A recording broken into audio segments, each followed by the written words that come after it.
Hello everyone. I hope आप सभी लोगों ने यूजीसी नेट का एप्लीकेशन फॉर्म फिल कर लिया होगा। Welcome back to my channel. आज की वीडियो में मैं आपके साथ यूजीसी नेट दिसंबर 2019 अटेम्प्ट में जो कॉमर्स का पेपर पूछा गया था उसके सॉल्यूशन और एक्सप्लेनेशन आप लोगों के साथ शेयर करूंगी। तो चलिए स्टार्ट करते हैं। फर्स्ट क्वेश्चन हमारा पूछा गया था इफेक्टिवनेस के ऊपर कि क्लासरूम टीचिंग का जो एनवायरनमेंट होता है उसमें अगर कोई टीचर कोई भी लेक्चर डिलीवर कर रहा है स्टूडेंट्स को तो उसमें इफेक्टिवनेस कैसे आती है। तो आपके सामने बहुत सारे ऑप्शंस गिवन थे जिसमें से आपको एप्रोप्रिएट ऑप्शंस को चूज करना था। तो चलिए ऑप्शंस को डिस्कस करते हैं। पहली बात तो ये है कि अगर कोई भी टीचर अपना लेसन प्लान प्रेजेंट करने क्लास के अंदर आता है तो उसके लेसन प्लान में क्लैरिटी होना चाहिए, उसका वे ऑफ कम्युनिकेशन सही होना चाहिए और टॉपिक स्टार्ट करने के पहले उसकी ये रिस्पॉन्सिबिलिटी होती है कि टॉपिक को वो क्वेश्चंस के थ्रू बच्चों से पूछे। कि फॉर एग्जांपल मैं कोई एक टॉपिक पढ़ाना चाहती हूँ जो है कम्युनिकेशन से, तो मैं बच्चों से ये पूछूंगी पहले कि कम्युनिकेशन का मतलब क्या होता है। ये डायरेक्टली क्वेश्चन तो मैं उनसे अराइज नहीं कर सकती हूँ। पहले मैं उनसे ये पूछूंगी कि क्लास में अगर 100 स्टूडेंट्स की स्ट्रेंथ है तो अगर आप लोगों को एक दूसरे से कोई हेल्प चाहिए तो आप लोग क्या यूज़ करोगे। तो उनका आंसर होगा कि हम उनसे बात करेंगे। तो मेरा जो टॉपिक है कम्युनिकेशन वो अराइज हो जाएगा। तो टीचर की ये रिस्पॉन्सिबिलिटी है कि क्लासरूम में कोई भी लेक्चर प्रेजेंट करने के पहले वो क्लास में एंथुजियाज्म क्रिएट करे, बच्चों को इंगेज रखे और वो जो टॉपिक पढ़ाने वाला है उसकी थीम क्रिएट करने के बाद बच्चों से टॉपिक निकलवाए। तो चलिए क्वेश्चंस के जो हमें ऑप्शंस गिवन है उनको डिस्कस कर लेते हैं। तो फर्स्ट ऑप्शन था हमारा making ideas clear to learners who may be at a different level of understanding. पहले तो हम उनका प्रीवियस नॉलेज चेक करेंगे कि वो किस लेवल ऑफ अंडरस्टैंडिंग में है। तो ये वाला तो अप्रोप्रिएट है। सेकेंड है हमारा showing enthusiasm and animation through variation in eye contact voice and gestures. तो ये भी हमारा अप्रोप्रिएट है। Using students ideas by acknowledging and summarising, ये भी ऑप्शन सही है बट उतना अप्रोप्रिएट एंड क्लियर नहीं है। नेक्स्ट ऑप्शन है probing through general questions and shifting a discussion as some higher thought level. ये चीज़ हम तब करते हैं जब हम ऑलरेडी कॉन्सेप्ट बिल्डअप कर चुके होते हैं बच्चों में, उसके बाद हम ग्रुप डिस्कशन राउंड पर आते हैं। तो ये ऑप्शन नहीं होगा आपका। नेक्स्ट ऑप्शन है using meaningful verbal praise to get and keep students actively participating in the learning process. ये ऑप्शन आपका बिल्कुल करेक्ट है। तो इस क्वेश्चन का आंसर बनेगा A, B and E. Next question हमसे पूछा गया था टीचिंग लर्निंग एक्टिविटीज़ के ऊपर। कंस्ट्रक्टिव विद जो हमारी अप्रोच थी उसके अंदर क्या होता है, उसके अंदर ये होता है कि टीचिंग लर्निंग प्रोसेस जो कंडक्ट की जा रही है क्लासरूम के अंदर उसमें हमको नॉलेज का कंस्ट्रक्शन करना है। अब किसी भी नॉलेज का कंस्ट्रक्शन हमको किसी बच्चे के अंदर करना है तो उसके लिए पहले तो हमको प्रिपेयर होना पड़ेगा, ठीक है। तो जब हम क्लासरूम के अंदर जाएंगे तो पहले हम इंगेज करेंगे क्लास को, बोलेंगे अटेंशन गेन करने की कोशिश करेंगे। उसके बाद हम जो लेसन प्लान बनाकर लाए हैं उसको हम एक्सप्लोर करेंगे, एक्सप्लेनेशन पार्ट की तरफ आएंगे, फिर धीरे धीरे उस टॉपिक को हम एक्सटेंड करते जाएंगे और एक्सप्लेन करते जाएंगे। तो ये जो सीक्वेंस पूछा गया था इसका करेक्ट सीक्वेंस है आपका explore, explain, engage, extend and evaluate. Next question हमसे पूछा गया था सोशल कॉम्पिटेंस इन इन्फ्लुएंसिंग लर्निंग। तो सोशल कॉम्पिटेंस का मतलब क्या होता है, एक पर्सन की कम्युनिकेशन एबिलिटी जो जैसे वो लोगों से या अपने इन्वायरमेंट से इंटरेक्शन करता है और चीज़ों को सीखता है। तो इस कैपेसिटी को हम बोलते हैं सोशल कॉम्पिटेंसीज, ठीक है। तो जो सोशल कॉम्पिटेंसीज होती है वो लर्निंग को इन्फ्लुएंस करती है। कैसे इन्फ्लुएंस करती है, हम क्या है सोशल एनिमल है, ठीक है। हमारी जो फर्स्ट प्राइमरी टीचर होती है वो होती है हमारी मदर, सेकंड होती है हमारी फैमिली, थर्ड होती है हमारी स्कूल। धीरे धीरे जब जैसे हमारी एज बढ़ती जाती है हम अपने आप को सोशलाइज करते जाते हैं। तो कुछ पॉजिटिव एस्पेक्ट भी देखने मिलते हैं हमको, कुछ नेगेटिव एस्पेक्ट्स भी देखने मिलते हैं। तो हमको पूछा गया था कौन से फैक्टर्स हैं जो इसको लेबलिंग करते हैं। तो फर्स्ट जो हमारा है सोशियो इकोनॉमिक स्टेटस, हम किसी अगर हमारा बिहेवियर किसी से अच्छा है, सोसाइटी में हमारा बिहेवियर अच्छा है तो हमें वहाँ से सोशियो इकोनॉमिक स्टेटस गेन होगा। दूसरा, हम अपने आप को मोटिवेटेड रखते हैं, क्यों, क्योंकि हमको पॉजिटिव रिस्पॉन्स देखने को मिलता है। थर्ड है intelligence in general and specific, ये तो एकेडमिक्स के अंदर आएगा। फिर आएगा आपका इमोशनल वेलबींग। इमोशनल वेलबींग का मतलब होता है monitoring and assessment of positive and negative emotional states. Class में बहुत सारे बच्चे बैठे होते हैं जिनका इमोशनल स्टेट एक जैसा नहीं होता है, बट अगर क्लास का जो इन्वायरमेंट है वो पॉजिटिव है तो बच्चे जो थोड़े से भी इमोशनली डिसेबल्ड होते हैं वो अपने आप को इमोशनली वेल बीइंग की कैटेगरी में लेकर आते हैं और फुल कंसंट्रेशन से लेक्चर को अटेंड करते हैं। तो ये सारे फैक्टर्स हैं जो लर्निंग को इन्फ्लुएंस करते हैं। तो आपका करेक्ट आंसर हो जाएगा ए, बी एंड डी। तो आपका करेक्ट आंसर है ये वाला। नेक्स्ट क्वेश्चन है हमारा, The compositional skills and creativity in presentation of students can be most effectively evaluated by which of the following test? हमसे पूछा गया है कि कंपोजिशनल स्किल और क्रिएटिविटी का यूज़ हम कब करते हैं। तो जो ऑब्जेक्टिव टाइप ऑफ टेस्ट होते हैं उसमें क्या करते हैं, हम बच्चों से मैच ऑफ द फॉलोइंग के क्वेश्चंस पूछ लेते हैं, मल्टीपल चॉइस के क्वेश्चन पूछ लेते हैं, ट्रू एंड फॉल्स का। तो उनको direct answer to answer tick करना रहता है या फिलिंग द ब्लैंक्स में फिल करना होता है।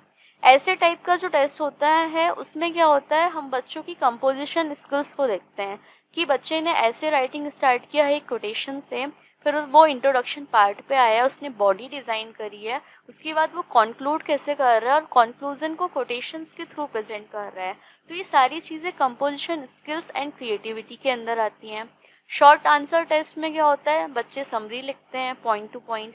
प्रोजेक्टिव टाइप ऑफ टेस्ट में क्या होता है, टेल मी अ स्टोरी। तो इसका करेक्ट आंसर होगा आपका ऐसे टाइप टेस्ट। नेक्स्ट क्वेश्चन है हमारे, the main purpose of using ICT for classroom teaching is to. हम सभी के क्लासरूम में एक प्रोजेक्टर तो देखने मिल ही जाता है हमको। जो टीचर होती है हमारी वो प्रेजेंटेशन के थ्रू हमको पढ़ाती है, पीपीटीज के थ्रू पढ़ाती है, ऑडियो विजुअल एड्स का यूज़ करती है, इंटरनेट का यूज़ करती है। तो ये सारी चीज़ें क्लासरूम में क्यों यूज़ की जाती हैं, ये सारी चीज़ें क्लासरूम में यूज़ करी जाती है ताकि जो टीचिंग लर्निंग प्रोसेस है उसके आउटकम्स को हम ऑप्टिमाइज कर सकें। मतलब जो हमारा पर्पस है लेक्चर डिलीवर करने का वो फुलफिल होना चाहिए। नेक्स्ट क्वेश्चन था हमारा, is an intervention based action research process which of the following is the usually recommended sequence. हमसे एक्शन रिसर्च का सीक्वेंस पूछा गया था। कोई भी रिसर्च हम करते हैं तो पहले प्लानिंग करते हैं, जो हमने प्लान किया उसको हम एक्ट करते हैं, फिर हम ऑब्जर्व करते हैं, फिर उसको रिफ्लेक्ट करते हैं। तो इसका करेक्ट सीक्वेंस होगा plan, act, observe and reflect. Next question था मैच द कॉलम वाला।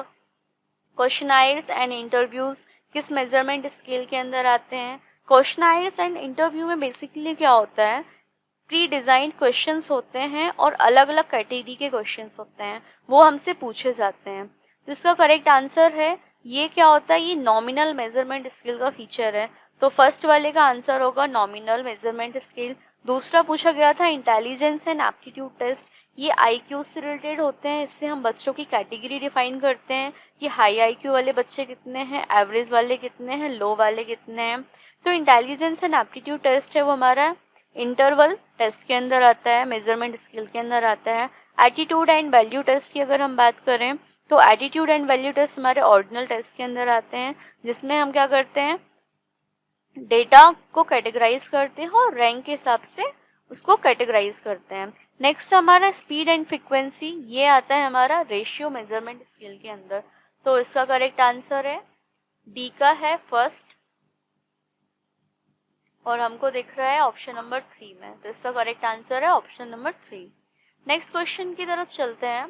हमसे पूछा गया था, a college teacher represent a research paper in a seminar, the research paper cites reference which are pretty old, this situation will be described as the case। मतलब एक conference hall में seminar conduct हुआ था, एक teacher ने एक college का research paper present किया, बट उसमें जो डेटा था वो पुराना था।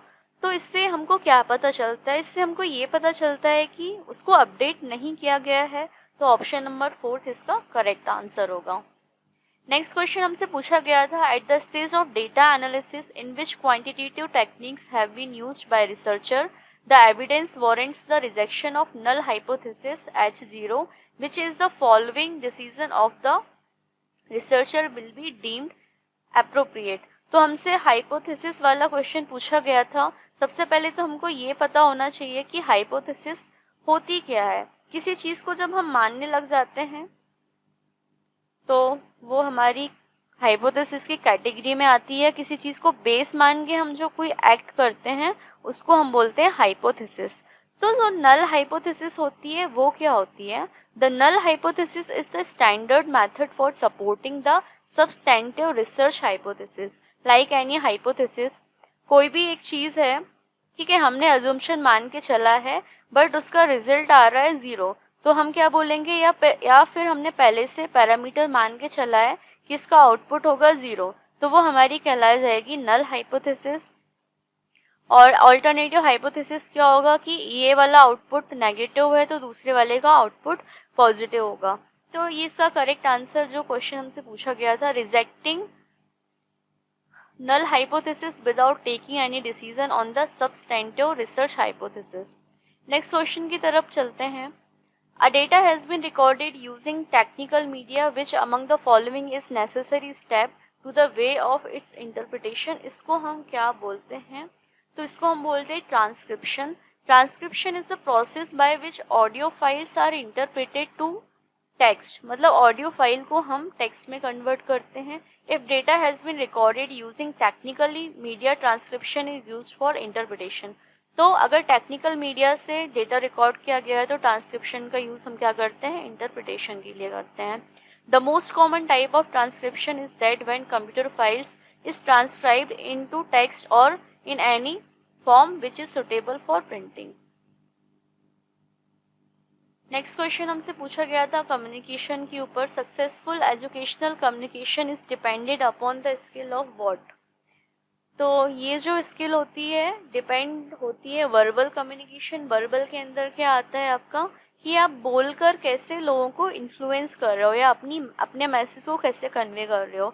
दूसरा आता है आपका बॉडी लैंग्वेज। बॉडी लैंग्वेज मतलब कोई भी आप किसी से कम्युनिकेट कर रहे हो उस टाइम पे आपकी बॉडी के जेस्चर्स कैसे हैं, आपका आई कांटेक्ट कैसा है, वे ऑफ एक्सप्लेनेशन में आप हैंड कैसे यूज़ कर रहे हो, आपकी जो पर्सनालिटी है वो सामने वाले के ऊपर पॉजिटिवली इन्फ्लुएंस कर रही है कि नहीं।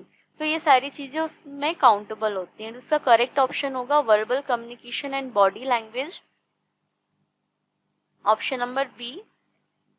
अंडरस्टैंडिंग द नेगेटिव करेक्ट ये नहीं होगा। Estimating the time for audience impact ये भी नहीं होगा। एनालाइजिंग द ऑडियंस नीड, हमें जब भी हम क्राउड में कोई भी बात अपनी प्रेजेंट कर रहे होते हैं या फिर जिस पर्पस से हम उस ऑर्गेनाइजेशन का पार्ट बने हुए हैं, तो सबसे पहले हमको ऑडियंस की नीड पता होना चाहिए। उनकी नीड के अकॉर्डिंग अगर हमारा कम्युनिकेशन होगा तो वो इफेक्टिव कहलाएगा।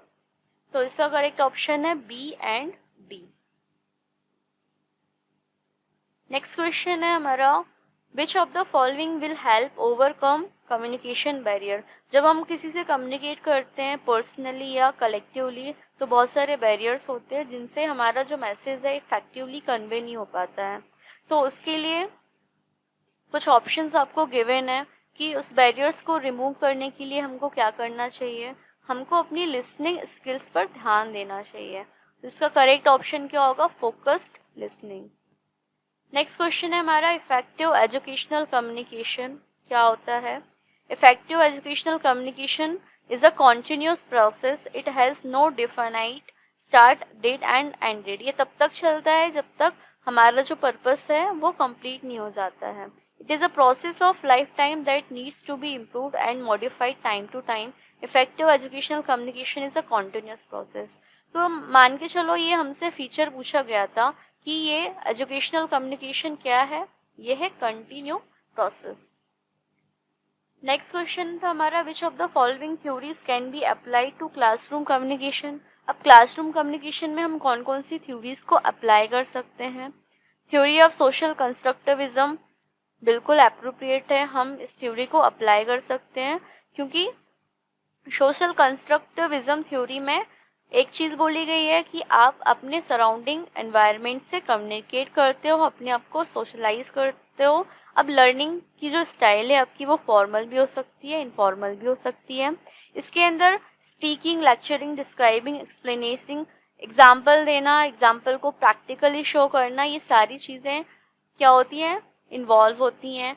बच्चों से आप डिबेट करवा रहे हो, डायलॉग परफॉर्म करा रहे हो या उनको कोई भी एक टॉपिक दे दिया डिस्कशन के लिए और आप ऑब्जर्व कर रहे हो, जिसका करेक्ट आंसर होगा theory of social constructivism.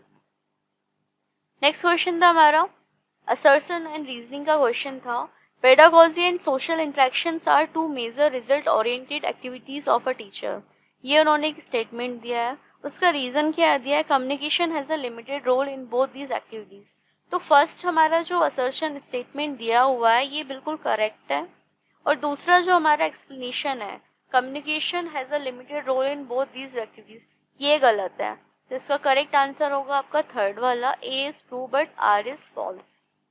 Next question है हमारा मैथ से पूछा गया था, a circle has a same area as that of square of diagonal of the length 11 centimetre, what is the diameter of the circle.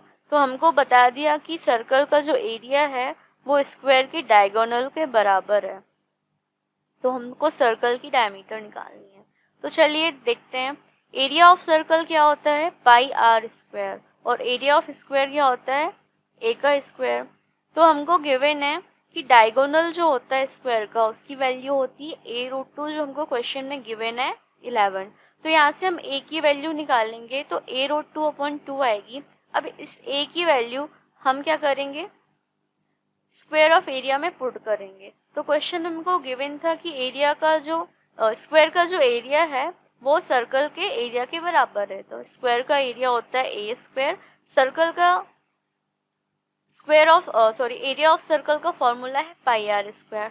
तो हमने दोनों को इक्वलाइज कर दिया, दोनों में वैल्यू पुट कर दी। हमको ए की वैल्यू पता थी, हमने ए के प्लेस पे ए की वैल्यू पुट कर दी, हमको आर की वैल्यू यहाँ से निकालना है। अब क्रॉस मल्टीप्लाई करोगे तो आर की वैल्यू आएगी आपकी 4.38, उससे हम डायमीटर की वैल्यू निकाल लेंगे। डायमीटर क्या होता है, रेडियस का 2 टाइम्स होता है। तो आपका करेक्ट ऑप्शन है 8.7। नेक्स्ट क्वेश्चन था हमारा सीरीज, नंबर सीरीज से बहुत ही इजी क्वेश्चन था। 2, 9, 20, 35, 54, 77 एक्स की वैल्यू हमसे पूछी गई थी। तो हमको बेसिकली क्या करना होता है इस क्वेश्चन में, दो डिजिट के बीच का डिफरेंस देखना पड़ता है। जैसे 2 एंड 9 के बीच का डिफरेंस देखा आया 7, 9 एंड 20 के बीच का डिफरेंस आया 11, 20 एंड 35 के बीच का डिफरेंस आया 15, 35 एंड 54 का आया 19, 54 एंड 77 का आया 23। तो 77 एंड x के बीच का डिफरेंस क्या होगा। तो हमने क्या किया है, 7 एंड 11 का फिर से एक बार डिफरेंस निकाला है, आया 4, 15 11 का भी 4 है, 19 15 का भी 4 है, 23। तो हमको ये समझ में आया कि सेकेंड स्टेप में जो डिफरेंस है वो है कॉमन, जो कि है 4। तो 23 में अगर हम 4 ऐड करेंगे तो आएगा 27। तो हम एक स्टेप ऊपर पहुंचे। फिर हमने देखा कि x की वैल्यू क्या होगी, x की वैल्यू 77 में अगर हम 27 को ऐड करेंगे तो वैल्यू आएगी 104। मतलब एक्सेडिंग टर्म्स में अगर हम प्रीसेडिंग टर्म को माइनस करते हैं, 104 में से अगर हम 77 को माइनस करते हैं तो हमारा क्या आंसर आएगा, आंसर आएगा हमारा 27। तो ये हमने क्रॉस चेक कर लिया कि हमने जो सेकेंड स्टेप में डिफरेंस निकाला था 444, वो यहाँ पर अप्रोप्रिएट है। तो इसका करेक्ट आंसर होगा 104। नेक्स्ट क्वेश्चन की तरफ चलते हैं। इसमें हमको एक टेबल दी हुई थी जिसमें सब्जेक्ट्स दिए हुए हैं, किस टोटल मार्क्स थे और बच्चों के कितने मार्क्स उनको मिले हुए हैं, और ओवरऑल उस बच्चे का परसेंट था 78%। तो हमको पता है कि परसेंट हम कैसे निकालते हैं। परसेंट गिवन है 78%, मतलब जो टोटल मार्क्स थे उसमें से 78% मार्क्स बच्चे को मिले हैं। तो पहले तो हम टोटल मार्क्स की कैलकुलेशन करेंगे। टोटल मार्क्स क्या है हमारे अलग अलग सब्जेक्ट के, 200 plus 100 plus 200 plus 200 plus 100, total 800 marks थे। तो अब हम इसके बाद की जो स्टेप है 800 मार्क्स का 78% निकालेंगे। तो 800 मार्क्स का 78% होगा 624। तो जो 624 है वो उसके ऑब्टेन्ड मार्क्स हैं। तो ऑब्टेन्ड मार्क्स में अगर हम देखेंगे, हमको एक सब्जेक्ट में मिले हैं 55, दूसरे में 80, तीसरे में 165, देन 140, देन x। तो हमारा जो सम है वो 624 के बराबर होना चाहिए। तो 624 इक्वल्स टू जो मार्क्स हमको मिले हुए हैं, तो हमने 624 में से कलेक्टिवली जो सम निकला है उसको माइनस कर दिया, तो x की वैल्यू निकल के आ गई, x की वैल्यू आई है 84। नेक्स्ट क्वेश्चन हमसे पूछा गया था कि एक शॉपकीपर है जिसने रेफ्रिजरेटर को सेल किया है 22,000 में, और 22,000 में जब वो सेल करता है तो उसका प्रॉफिट होता है 10%, लेकिन अभी उसको प्रॉफिट चाहिए 18%, तो उसको सेलिंग प्राइस कितनी रखनी चाहिए। तो हमें पता है कि जो 22,000 अमाउंट है उसमें 10% का प्रॉफिट ऑलरेडी इंक्लूडेड है, मतलब जो 22,000 हमको वैल्यू गिवन है वो उसमें ऑलरेडी प्रॉफिट ऐड है, मतलब 100% की वैल्यू नहीं है, वो 110% की वैल्यू है। ठीक है, तो हमने निकाल ली इसकी कॉस्ट प्राइस। 22,000 जो है वो 110% की वैल्यू है, तो 10% की 100% की वैल्यू कितनी होगी, तो हमने निकाला 20,000। मतलब 20,000 का एक आइटम था, आप लोग देखिए 20,000 का 10% कितना आएगा, क्रॉस चेक करना भी ज़रूरी है। 20,000 इसकी वैल्यू आई, 20,000 का 10% होता है 2,000 रुपये। मतलब उसने परचेस किया था 20,000 में, उसको 22,000 में सेल किया, तो उसको 10% का प्रॉफिट हुआ। तो हमको इससे क्या पता चला, इससे हमको पता चला कॉस्ट प्राइस। ठीक है, अब उसको चाहिए 18% प्रॉफिट, तो हम कॉस्ट प्राइस में क्या कर देंगे, 18% का प्रॉफिट ऐड कर देंगे, तो 20,000 का 18% होगा 3,600। तो उसको सेलिंग प्राइस रखनी चाहिए 23,600, ताकि उसको 18% का प्रॉफिट हो। नेक्स्ट क्वेश्चन की तरफ चलते हैं। दो प्लेस थे P एंड Q, तो जब हम बाय कार जाते हैं तो हमारी स्पीड होती है 40 किलोमीटर पर आवर, बट हम जब लौट कर आते हैं तो उसकी स्पीड हो जाती है 60 kilometre per hour.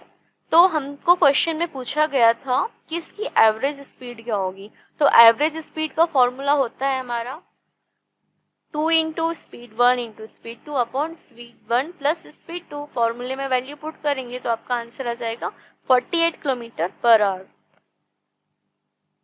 Next question हमसे पूछा गया था, Mr X live in slum and unemployed, therefore Mr X deserve to be a minister. हमको एक स्टेटमेंट दिया हुआ है कि वो स्लम एरिया में रहता है और वो अनएम्प्लॉयड है, इसलिए उसको मिनिस्टर बना देना चाहिए। दूसरा क्वेश्चन था, which kind of fallacy is committed in the argument. तो ये जो स्टेटमेंट गिवन था उसमें हमसे पूछा गया था कि ये जो इस टाइप का तर्क वितर्क हमको दिया गया है, ये जो युक्ति दी हुई है, ये किसके अंदर आती है। तो पहले हमको जो 4 ऑप्शंस गिवन है उनके मतलब समझ में आना चाहिए। तो चलिए मतलब समझ लेते हैं। फैलेसी ऑफ एक्सीडेंट का मतलब क्या होता है। Fallacy of accident arise due to lack of clarity regarding the meaning of the terms. जो टर्म हम यूज़ कर रहे हैं अगर उसकी मीनिंग हमको क्लियर नहीं है तो वो फैलेसी ऑफ एक्सीडेंट के अंदर आएगा, जो कि गलत है। दूसरा है हमारा fallacy of division. Fallacy of division क्या होता है, हमने जो टर्म यूज़ किए हैं वो अलग अलग मीनिंग को रिप्रेजेंट करते हैं, मतलब डिवाइड कर दिया, ये भी गलत है। फिर हमारा आया नेक्स्ट ऑप्शन एड मेजाइर कोरोडियम, जिसका मतलब होता है कि आपने जो तर्क या जो युक्ति यूज हुई है ये ट्रायल बेसिस पे करी है। This is a fallacy that is used very much in criminal trials. There may be cases where it may be justified, हम इसका जस्टिफिकेशन दे सकते हैं, जस्टिफाइड कर सकते हैं। But when the argument boils down no more than an appeal of merciful heart, it is plainly fallacious. लेकिन अगर हम अपील करते हैं और हमने जो तर्क दिया है वो अप्रोप्रिएट नहीं है तो इसका हम जस्टिफिकेशन नहीं दे सकते हैं। तो इसका करेक्ट आंसर है आपका option number second. Next question है आपका, which of the following is not a necessary step when you present an argument based on inference before the others according to the classical Indian school of logic. अब Indian school of logic के according हमको कुछ चीज़ें given है जिनका हम use करते हैं, जैसे the hill has a fire. ये हमने क्या बोला है कि एक हिल स्टेशन पर आग लगी हुई है, तो ये आएगा प्रतिजन की स्थिति में, बिकॉज इट हैज़ स्मोक। तो हम इसको बता रहे हैं क्योंकि रीज़न हम एक्सप्लेन कर रहे हैं। What ever has smoke has fire, जो भी स्मोक था उसके कारण आग लगी। ठीक है, तो हमने क्या किया, उदाहरण दिया, this hill has a smoke which is invariably associated with the fire. इस हिल स्टेशन में जो भी स्मोक दिख रहा है पक्का ये आग लगी होगी, इसलिए यहाँ पर स्मोक है। तो हम क्या कर रहे हैं, उपान्य दे रहे हैं इसका, ठीक है। तो ये चीज़ क्या है, हमने उदाहरण देख लिया, उपनय देख लिया, उपमान देख लिया, निगमन देख लिया। तो इसमें से हमसे ये पूछा गया था कि कौन सा नेसेसरी नहीं है। तो निगमन नेसेसरी है, उपनय भी नेसेसरी है, उदाहरण भी नेसेसरी है, बट उपमान, उपमान का मतलब क्या होता है, हम कंपैरिजन करने लगते हैं, तो ये इसकी कैटेगरी में नहीं आएगा। नेक्स्ट क्वेश्चन है हमारा, consider the following with reference to the Indian school of logic. It is related to form a argument only, it is related to the content of the argument only, it is related to the perceptual knowledge alone, it is related to the presenting analogies alone. तो हमको correct options बताना था। तो हमारी जो Indian reasoning logic है, ये क्या है, काफ़ी सिग्निफिकेंट रोल प्ले करते हैं। लॉजिक का मतलब ये होता है कि हम कोई भी एक एक्सपीरियंस होल्डर पर्सन था जो बोलकर चला गया, जैसे हिंदी में मुहावरे एंड लोकोक्तियाँ होती हैं, इंग्लिश में आपके आइडियम्स एंड फ्रेजल वर्ब्स होते हैं, है ना, फ्रेजल वर्ड्स एंड सेंटेंस होते हैं कि इसका मतलब ये है, इन्होंने बोल दिया, तो हमेशा हमको ये सारी चीज़ें देखने को मिलती हैं। तो उससे रिलेटेड हमको क्वेश्चन पूछा गया था, जिसका करेक्ट आंसर है it is related to the form of argument only. हाँ, बिल्कुल सही है। दूसरा था it is related to the content of argument only, ये तो ऑप्शन ए एंड बी आपका करेक्ट है। नेक्स्ट क्वेश्चन था हमारा, the converse of all cats are mammals. हमको ये एक स्टेटमेंट दे दिया कि सारी बिल्लियाँ जो हैं वो मैमल्स की कैटेगरी में आती हैं, तो हमको ऑप्शन फिल्टर करने हैं। सम मैमल्स आर नॉट कैट्स, कुछ मैमल्स हैं जो बिल्लियाँ नहीं हो सकती। नो मैमल्स आर कैट, एक भी मैमल जो है वो बिल्ली नहीं है। सम मैमल्स आर कैट, तो इसका अप्रोप्रिएट आपका आंसर क्या होगा कि कुछ मैमल्स हैं वो कैट हैं, कैट के अलावा भी और भी मैमल्स एग्जिस्ट करते हैं। तो हमारा करेक्ट ऑप्शन है थर्ड वाला। फिर हमसे एक और स्टेटमेंट पूछा गया था, नो डॉग्स आर रेप्टाइल्स, एक भी जो डॉग है वो रेप्टाइल नहीं है। इसका मतलब क्या है, पहली बात तो डॉग्स कभी रेप्टाइल हो नहीं सकते हैं, तो उन्होंने सब्जेक्ट को रखा है डॉग, और प्रेडिकेट जो टर्म्स रखा है वो रेप्टाइल्स है, जो कि एक दूसरे का एक्सप्लेनेशन नहीं करते हैं। तो इस स्टेटमेंट से हमको समझ में आता है कि हमको सब्जेक्ट भी दिखाया गया है और प्रेडिकेट्स भी दिखाए गए हैं। तो करेक्ट ऑप्शन है 3।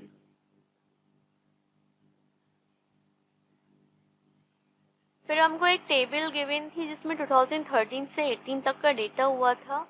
ए का परसेंटेज प्रॉफिट गिवन था, बी की इनकम गिवन है, एक्सपेंडिचर गिवन है, और हमको प्रॉफिट कैसे निकालना है उसका फॉर्मूला गिवन है। तो चलिए क्वेश्चंस की कैटेगरी देखते हैं, क्या क्या क्वेश्चन पूछे गए थे।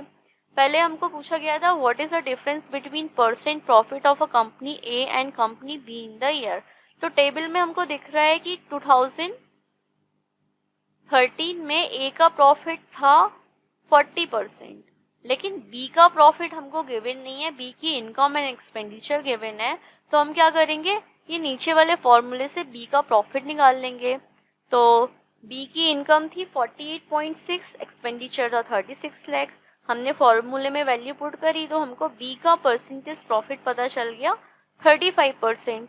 अब उन्होंने हमसे डिफरेंस पूछा गया था, ए का तो ऑलरेडी प्रॉफिट परसेंट हमको गिवन था 40%, उसमें से हमने माइनस किया 35%, तो हमारा करेक्ट आंसर आ गया 5%। नेक्स्ट क्वेश्चन में हमसे पूछा गया था, if the income of a company A in the year 2014 happen to be 32.5 lakhs, then what was the sum of the net profit in lakhs of a company A and B in 2014। हमको 2014 में ए और B company का जो net profit था उसका सम पूछा गया था। तो 2014 में जो इनकम थी ए की वो थी 32.5 lakhs। नेट प्रॉफिट ऑफ ए हमको नहीं पता है, परसेंट में गिवन है 25%। नेट प्रॉफिट ऑफ बी हम कैसे निकालेंगे, उसकी इनकम में से एक्सपेंडिचर को माइनस कर देंगे। तो बी का तो हमको साफ साफ दिख रहा है, 35 लैक्स में से 25 लैक्स माइनस किया तो आया 10 लैक्स। अब हमको ए का नेट प्रॉफिट निकालना है, हमको जो इनकम गिवन है वो प्रॉफिट के साथ गिवन है, 32.5 लैक्स जो है उसमें 25% का प्रॉफिट गिवन है, मतलब ये जो वैल्यू है वो 125% की गिवन है। तो अगर हम इसकी ओरिजिनल वैल्यू निकालेंगे तो ओरिजिनल वैल्यू निकालने के लिए हमको क्या करना पड़ेगा, 32.5 लैक्स डिवाइडेड बाय 125%। अब हम इसको सॉल्व करेंगे तो आंसर आएगा 26 लाख। तो हमको ए की नेट इनकम पता चल गई 32 लैक्स में से हमने 26 लैक्स को माइनस किया तो आया 6.5 नेट इनकम है। डी की नेट इनकम थी 10 लैक्स, तो टोटल जो इनका नेट इनकम का सम है वो आएगा आपका 16.5 लैक्स। नेक्स्ट क्वेश्चन था हमारा, the percent profit of a company B was maximum in the year. Company B का पूरा डेटा हमको देखना है, किस साल सबसे ज़्यादा उसको प्रॉफिट हुआ है। तो परसेंट प्रॉफिट का हमको फॉर्मूला गिवन है, income minus expenditure into 100 upon expenditure. तो हमने एक टेबल बना ली ईयर वाइज और परसेंट प्रॉफिट। तो हमने सारा प्रॉफिट कैलकुलेट किया तो हमको पता चला 2016 में उसको सबसे ज़्यादा प्रॉफिट हुआ है 75% का। तो इसका आंसर है 75% 2016। फिर हमसे नेक्स्ट क्वेश्चन पूछा गया था, in the expenditure of a company A in year 2017 was ₹45 lakhs. Then the net profit of a company A is what percent of net profit of a company B in the same year? तो हमको सबसे पहले इस question में क्या करना है, जो क्वेश्चन में गिवन है, क्वेश्चन में हमको गिवन है कि ए का जो एक्सपेंडिचर है 45 लैक्स है, प्रॉफिट गिवन है 10%, ठीक है। तो हमको इसकी इनकम निकाल लेंगे, 49.5% है, ठीक है, क्योंकि 45 का जो 10% होगा वो होगा 4.5, तो हमको इनकम भी पता चल गई। अब आते हैं बी की तरफ। बी का एक्सपेंडिचर है ₹50, इनकम है ₹80, नेट प्रॉफिट हमने निकाला बी का 80 माइनस 50 = 30।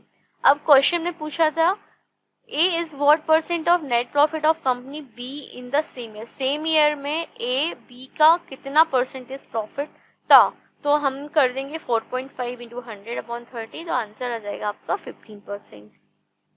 फिर नेक्स्ट क्वेश्चन भी सेम ही है, बट इस क्वेश्चन में हमसे पूछा गया था कि दोनों की जो नेट इनकम है, जो नेट प्रॉफिट है, उनका जो डिफरेंस है वो कितना परसेंट है। तो हमको नेट इनकम निकालने के बाद नेट इनकम का डिफरेंस परसेंटेज निकालना था। तो चलिए स्टार्ट करते हैं। हमको इनकम ऑफ ए गिवन थी 90 लैक्स, बी की इनकम गिवन थी 72, एक्सपेंडिचर है 45, तो नेट प्रॉफिट ऑफ बी निकालना तो बहुत इजी था। 72 लैक्स में से 45 लैक्स को आप माइनस कर दो, आपका आएगा 27 लैक्स। अब हमको ए का जो था नेट प्रॉफिट गिवन था वो भी परसेंटेज के टर्म में, तो जो हमको अमाउंट गिवन था वो क्या था, परसेंटेज के साथ इंक्लूडेड था। मतलब जो 90 लैक्स हमको वैल्यू गिवन है वो 120% की गिवन है। तो हमको ओरिजिनल वैल्यू निकालनी, तो हम क्या करेंगे, 90 लैक्स डिवाइडेड बाय 120%, तो आपकी जो ओरिजिनल वैल्यू है 75 लैक्स आ जाएगी। तो हमको निकालना है net profit of A. Net profit कैसे निकलेगा, उसकी इनकम में से हम एक्सपेंडिचर को माइनस कर देंगे, तो आएगा 15 लैक्स। अब हमसे पूछा गया था डिफरेंस परसेंटेज, तो 27 लैक्स माइनस 15 डिवाइडेड बाय 15, तो आ गया 80%। नेक्स्ट क्वेश्चन था हमारा,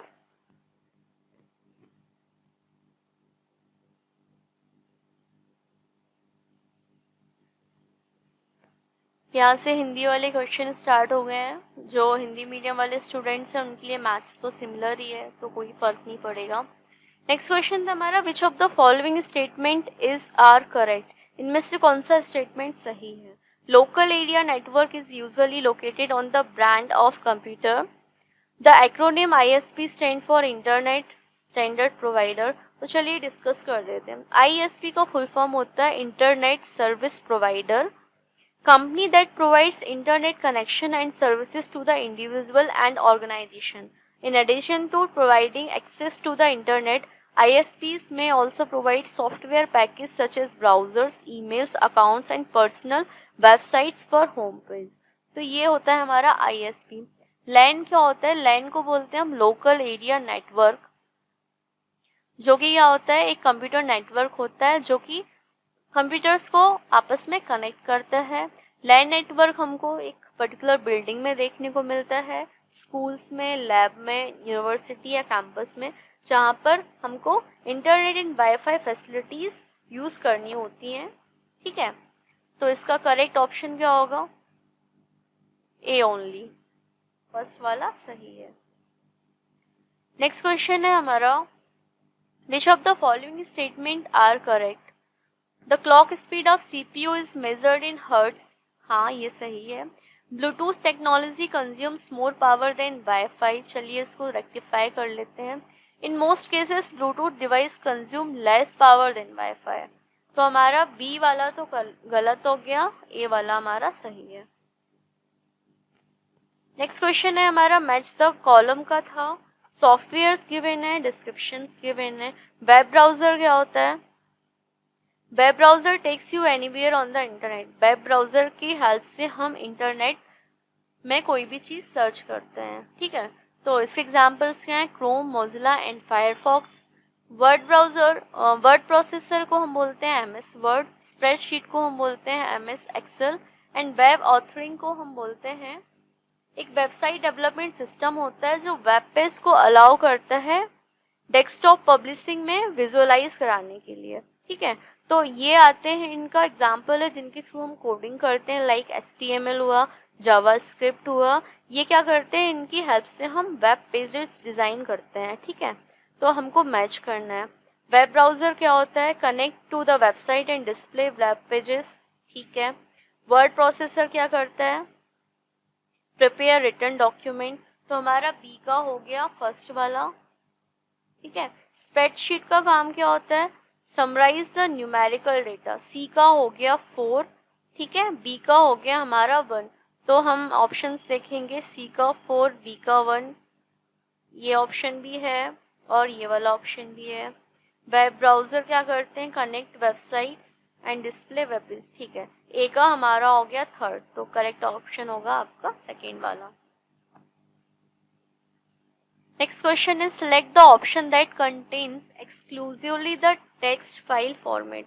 हम टेक्स्ट फाइल बनाते हैं तो उनके फॉर्मेट्स के बारे में पूछा गया था।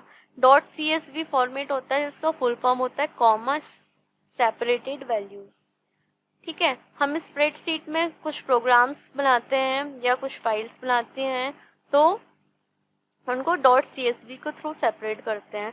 दूसरा होता है RTF रिच टेक्स्ट फॉर्मेट। ये माइक्रोसॉफ्ट 1987 में इंट्रोड्यूस किया गया था, जिसका सिंटैक्स है .txt, ठीक है। तो हमारा करेक्ट आंसर होगा सेकंड वाला, CSV, RTF and TXT। Next question है हमारा, फिर से हमको एक असर्शन दिया हुआ है, उससे रीज़न पूछा गया है।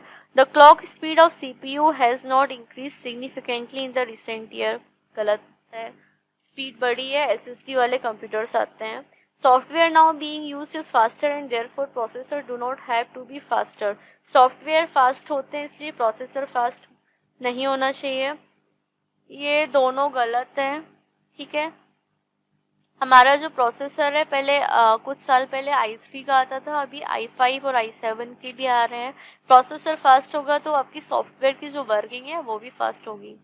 तो ये दोनों स्टेटमेंट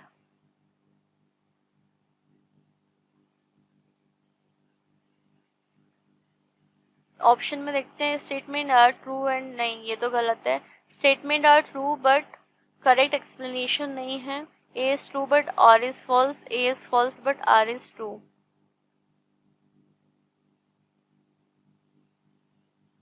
क्लॉक स्पीड नहीं बढ़ाई गई है तो इसका करेक्ट आंसर होगा आपका A is true but R is false। Next question था हमारा, identify the correct sequence of biomass fuel in terms of their energy content per unit mass. Energy content मतलब कोई भी हम बायोफ्यूल यूज़ करते हैं तो उसका एनर्जी गिविंग जो प्रोसेस है, सीक्वेंस हमसे पूछा गया था कि किसके बाद कौन सा प्रोडक्ट है जो ज़्यादा हमको एनर्जी प्रोवाइड कराता है। तो इसका करेक्ट आंसर है कोकोनट शेल को अगर हम बर्न करेंगे तो हमको ज़्यादा फ्यूल मिलेगा। उसके बाद आता है डंग ड्राई, फिर आता है अनसॉर्टेड डोमेस्टिक रिफ्यूज़। तो हमारा करेक्ट आंसर है कोकोनट शेल से सबसे ज़्यादा हमको बायोफ्यूल मिलता है, फिर डंग से, फिर अनसॉर्टेड डोमेस्टिक रिफ्यूज से। एक्सप्लेनेशन जो है मैंने आपको साइड में दिया हुआ है, आप आराम से वीडियो को पॉज करके एक्सप्लेनेशन को पढ़ सकते हैं। नेक्स्ट क्वेश्चन था हमारा, as per provision of Paris agreement the intended nationally determined contributions are to be reviewed every. कितने सालों में हमको रिव्यू करते रहना चाहिए? तो उन्होंने रूल बनाया कि हर 5 साल में हमारा रिव्यू वाला प्रोसेस होना चाहिए। तो करेक्ट आंसर है 5। नेक्स्ट क्वेश्चन है हमारा, which of the following sequence of disposal options for low hazardous solid waste from industrial and urban sources is in order of increasing desirability. इसमें भी हमसे पूछा गया है सीक्वेंस, तो सीक्वेंस क्या होगा हमारा, चलिए डिस्कस करते हैं। डिस्पोजेबल आइटम से रिलेटेड क्वेश्चन है, indiscriminate dumping, landfill, incineration and reuse. तो इंसिनरेशन क्या होता है? Incineration method is use to dispose of consumable liquid and solid hazardous waste such as solvent, pesticide and petroleum refines waste. This method is absorbed to dispose of those waste that cannot be recycled. ये वो method है जिसमें हम जिन चीज़ों को recycle नहीं कर सकते, रीयूज़ नहीं कर सकते हैं या सेफली ज़मीन के अंदर नहीं दबा सकते हैं, वो सारे आइटम्स आते हैं। तो ये हमारा क्या हो जाएगा, लास्ट ऑप्शन हो जाएगा लो हजार्डस। सबसे ज़्यादा हजार्डस तो इंसेनरेशन वाले आइटम्स होते हैं, तो कंपोस्टिंग, फिर लैंडफिल, देन रीयूज, देन ये वाला ऑप्शन होगा आपका। नेक्स्ट है, identify the correct group of disease caused by polluted water. गंदे पानी से हमको कौन कौन सी डिजीज हो सकती हैं वो सब हमको डिस्कस करना है। तो गंदे पानी से होने वाली जो डिजीज़ हैं उनके बारे में डिस्कस कर लेते हैं। अगर हम डिज़ीज़ की बात करें, कौन सी डिज़ीज़ कैसे होती है, तो कॉलेरा जो डिज़ीज़ है इसमें क्या होता है, जो बैक्टीरिया प्रेजेंट होता है वो पॉल्यूटेड वाटर में होता है। जब उस वाटर को हम कंज्यूम करते हैं तो इसके कारण हमारी इंटेस्टाइन में ये बैक्टीरिया आके रेप्लिकेट करता है अपने आप को और डायरिया की हमको सिम्टम्स हो जाते हैं। तो इसका पहला तो हो गया आपका कॉलेरा। दूसरा है आपका डायरिया। डायरिया भी हम अगर कॉन्टेमिनेटेड वाटर यूज़ करते हैं तो उससे हमको इन्फेक्शन हो जाता है और ये बैक्टीरिया अपने आप को रेप्लिकेट करता है। तो इसका सेकेंड ऑप्शन होगा आपका डायरिया। ठीक है, नेक्स्ट है हमारा टाइफाइड। टाइफाइड भी हमारा कॉन्टेमिनेटेड फूड एंड वाटर से होता है, तो नेक्स्ट ऑप्शन होगा आपका टाइफाइड। फिर आ रहा है आपका, तो इसका जो करेक्ट हमको 4 ऑप्शंस दिए हुए हैं उसमें से होगा cholera, typhoid, polio, diarrhoea and tuberculosis. तो चारों चीज़ें किसमें गिवन है हमारे, cholera, acute diarrhoea, typhoid and tuberculosis. Cholera, acute diarrhoea, typhoid and polio. Correct option है आपका फर्स्ट वाला, option number A. Option number 4 नहीं होगा। नेक्स्ट क्वेश्चन है आपका, suppose the concentration of carbon dioxide, a green house gas responsible for climate change, is 400 ppm. What is its concentration in air in percentage term?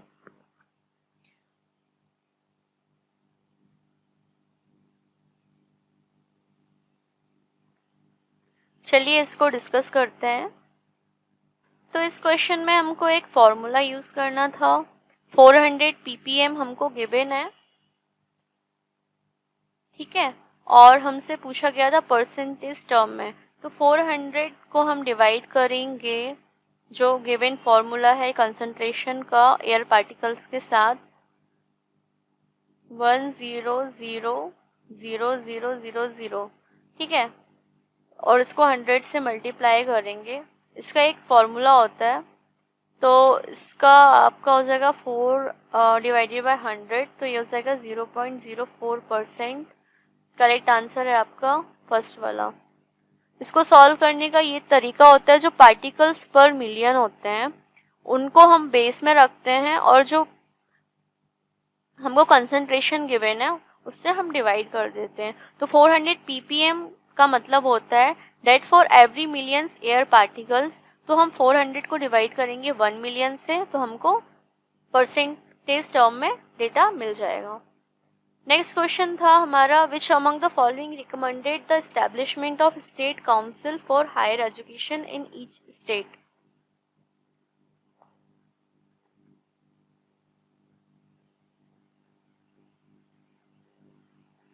तो ये तो हमको देखना पड़ेगा इसका इस्टेब्लिशमेंट ईयर क्या है। चलिए इसको चेक करते हैं।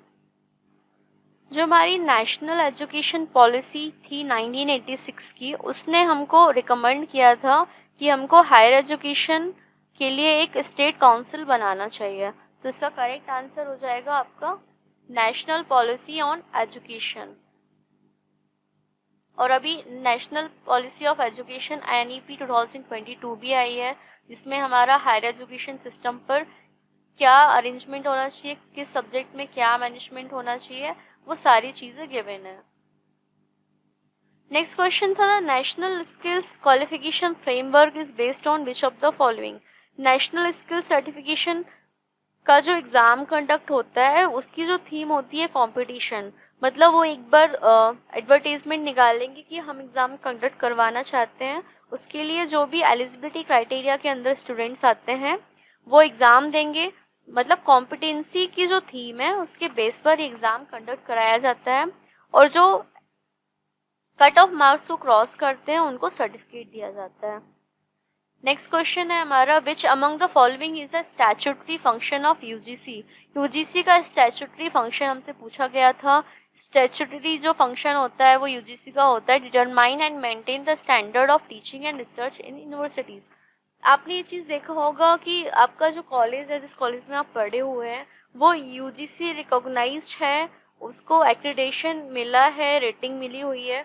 तो ये किस बेस पे होता है? यूजीसी की टीम मेंबर्स होती है जो टीचिंग एंड रिसर्च वर्क होता है यूनिवर्सिटीज़ में, इंस्पेक्शन के लिए जाती है और उसके हिसाब से उसको रिकॉग्नाइज करती है। तो इसका करेक्ट आंसर क्या होगा? To determine and maintain the standard of teaching and research in universities. अगर उनको लगता है उनका स्टैंडर्ड मेजर है, उससे कम ये सारी चीज़ें हैं, तो यूजीसी एफिलिएशन ख़त्म कर देता है। नेक्स्ट क्वेश्चन था, विच among the following is a massive open online course platform created by ministry of human resource development government of India. आप सभी लोगों ने स्वयं का नाम तो सुना होगा, स्वयं एंड स्वयं प्रभा। तो ये जो इनिशिएटिव है गवर्नमेंट के द्वारा लिया गया है, जिसका फुल फॉर्म होता है study web of active learning for young aspiring minds. ठीक है, और ये जो है इसका कंडक्ट करने का जो प्लेटफॉर्म है मूक का फुल फॉर्म होता है मैसिव ओपन ऑनलाइन कोर्स। तो स्वयं इनिशिएटिव लिया गया है गवर्नमेंट की तरफ से। आप स्वयं के पोर्टल पर जाकर अपने आप की प्रोफाइल बना सकते हैं, और कोई भी कोर्स अगर आपको स्टडी करना है तो वहाँ से कर सकते हैं। ये थीम इसलिए बनाई गई है क्योंकि हर बच्चा जो है वो NIT IIT कॉलेज में नहीं पढ़ सकता है। तो यहाँ पे जो फैकल्टीज़ होती हैं वो IIT NITs की होती हैं, ताकि बच्चों के जो कॉन्सेप्ट्स हैं वो क्लियर हो। जो भी सिलेबस लोकल कॉलेज में है, IIT कॉलेज में है, सिलेबस मैच कर रहा है, तो क्वालिटी कंटेंट डिलीवर करने के लिए स्वयं स्टार्ट किया गया है। नेक्स्ट क्वेश्चन तो हिस्ट्री के ऊपर बेस्ड था कि कौन आया था। तो आपका आंसर है थर्ड वाला। ये पर्सन आए थे, ठीक है, नालंदा यूनिवर्सिटी विजिट करने के लिए, और बहुत सारी चीज़ें उससे रिलेटेड हैं। ठीक है, ये स्कॉलर्स आए थे हमारे यहाँ पर स्क्रप्चर्स की स्टडी करने के लिए नालंदा यूनिवर्सिटीज़ में, और जिन्होंने अपने यहाँ के आर्किटेक्चर के बारे में अपनी बुक में लिखा है। नेक्स्ट क्वेश्चन था हमारा, एक पैसेज गिवन थी जिसको रीड करने के बाद आपको आंसर्स करने थे। तो चलिए पैसेज पढ़ लेते हैं। The motives of direct investment abroad are generally the same as earning higher returns, possibly resulting from higher growth rates abroad, more favorable tax treatment और greater ability of infrastructure and diversifying risk। मतलब ये पूरा financial related passage है, इसको पढ़ने के बाद आपको आंसर्स करने थे। तो चलिए आंसर्स की तरफ चलते हैं। इसमें फर्स्ट क्वेश्चन हमसे पूछा गया था, the possible reason for direct foreign investment can be. अगर हमको डायरेक्ट फॉरेन इन्वेस्टमेंट करना है तो कौन कौन से पॉसिबल रीज़न होंगे जिनके लिए हम फॉरेन डायरेक्ट इन्वेस्टमेंट करेंगे? तो ऑप्शन ए है हायर रिटर्न्स, दूसरा है बेटर टैक्स रेजिमीज, हमको तो टैक्स मिलेगा जो भी कंपनी हमारे यहाँ पर आकर FDI करेगी। तीसरा है अवेलेबिलिटी ऑफ इंफ्रास्ट्रक्चर, वो भी आपका सही है। फिर है रिस्क मिटिगेशन, ये भी सही है। तो करेक्ट ऑप्शन है आपका BCD। नेक्स्ट क्वेश्चन हमसे पूछा गया था purely domestic firms are affected by, 4 options हमको गिवन है।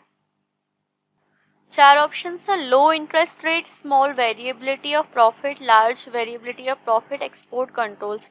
जो एफडीआई होता है, जो हमारे यहाँ पर इन्वेस्ट करता है या हम कहीं दूसरी कंट्री में जाके इन्वेस्ट करते हैं, तो हमारा पर्पस होता है कि हमको यहाँ से हाई रिटर्न मिलेगा, हाई रिटर्न ग्रोथ मिलेगी, ठीक है, टैक्स ट्रीटमेंट में भी हमको हेल्प मिलेगी। बट यहाँ पे क्वेश्चन पूछा गया है कि जिस कंट्री में एफडीआई की जा रही है वहाँ की डोमेस्टिक फर्म्स किस चीज़ से अफेक्टेड होंगी। तो यहाँ की जो डोमेस्टिक फर्म्स हैं वो अफेक्टेड होंगी लार्जर वेरिएबिलिटी ऑफ प्रॉफिट, मतलब प्रॉफिट वेरिएशन ज़्यादा होता है जिसके कारण उनको प्रॉब्लम्स होती हैं। नेक्स्ट क्वेश्चन था in the case of direct foreign investment what factors remains unaddressed. FDI जो हमने पैसेज पढ़ा है इसमें से कौन सा फैक्टर था जिसको एड्रेस नहीं किया गया है। मैं भी आपको 4 ऑप्शंस गिवन है, acceptance of foreign investment, non acceptance, absence of competitive edge, role of monopolistic operation. तो सारी पैसेज पढ़ने के बाद हमको ये चीज़ पता चल रहा है कि ये जो सारे रीजन्स हैं are sufficient to explain international investment है। They leave one basic question unanswered with the regard to direct foreign investment, that is non acceptance of foreign investment remains unaddressed. ये चीज़ तो उन्होंने बात ही नहीं करी और बाकी फॉरेन डायरेक्ट इन्वेस्टमेंट के बारे में सारी बातें डिस्कस की गई हैं। नेक्स्ट क्वेश्चन हमारा what advantages do large corporation have in oligopolistic. Oligopolistic market में के बारे में पूछा गया है, तो चलिए देखते हैं इसको।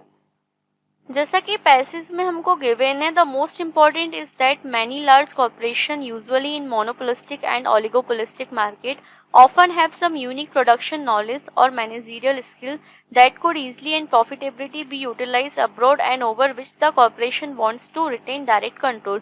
ये डेटा हमको पैसेज में गिवन है।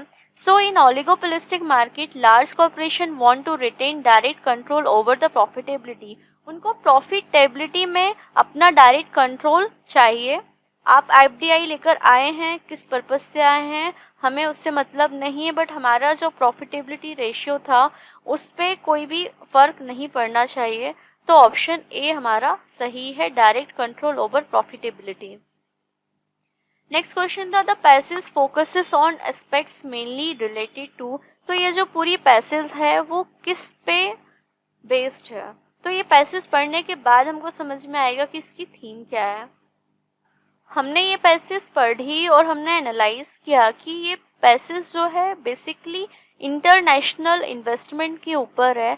इंटरनेशनल इन्वेस्टमेंट हम कैसे कर सकते हैं। सबसे पहला तो है हमारा जॉइंट वेंचर, ठीक है, हमने फ्रेंचाइजी ले लिया, हमने फ्रेंचाइजी दे दी, लोगों को लाइसेंस दे दिया कि आप दूसरी कंट्री में भी जाके बिजनेस कर सकते हो। हमने एफडीआई के बारे में पढ़ा। तो इसकी जो थीम है वो थीम है इंटरनेशनल ओरिएंटेशन ऑफ इन्वेस्टमेंट, जिसके बहुत सारे टाइप्स हैं जिसमें से एफडीआई के बारे में हमने पढ़ा है। तो आई होप आपको मेरा एक्सप्लेनेशन पार्ट अच्छा लगा होगा, आपको थ्योरेटिकल पोर्शन समझ में आया होगा कि मैंने क्या डिस्कस किया है, और जो प्रैक्टिकल क्वेश्चंस थे वो भी मैंने आप लोगों के साथ डिस्कस किए हैं। आई होप आपको मेरा एक्सप्लेनेशन भी अच्छा लगा होगा। नेक्स्ट पार्ट में मैं जो यूजीसी नेट कॉमर्स का पेपर हुआ था 2019 जून अटेम्प्ट में, उसका एक्सप्लेनेशन पार्ट आप लोगों के साथ शेयर करूंगी। तो अभी ये मेरा जो डिस्कशन था वो फर्स्ट पेपर के ऊपर था। आप लोग कमेंट सेक्शन में प्लीज़ बताइएगा कि आपको मेरा एक्सप्लेनेशन पार्ट कैसा लगा। फिर मैं कॉमर्स का पार्ट भी प्रिपेयर करूंगी और आप लोगों के साथ सॉल्यूशन और उसके एक्सप्लेनेशंस डिस्कस करूंगी। अगर आप मेरे चैनल पर न्यू हैं तो प्लीज़ मेरे चैनल को सब्सक्राइब कीजिए, अपने फ्रेंड्स लोगों के साथ इस वीडियो को लिंक को शेयर कीजिए ताकि मैक्सिमम लोगों के पास 2019 अटेम्प्ट का जो पेपर का सॉल्यूशन है और उसका एक्सप्लेनेशन है सभी लोगों तक पहुंच सके। Thank you everyone for listening and watching my video. Have a knowledgeful day ahead. Bye bye.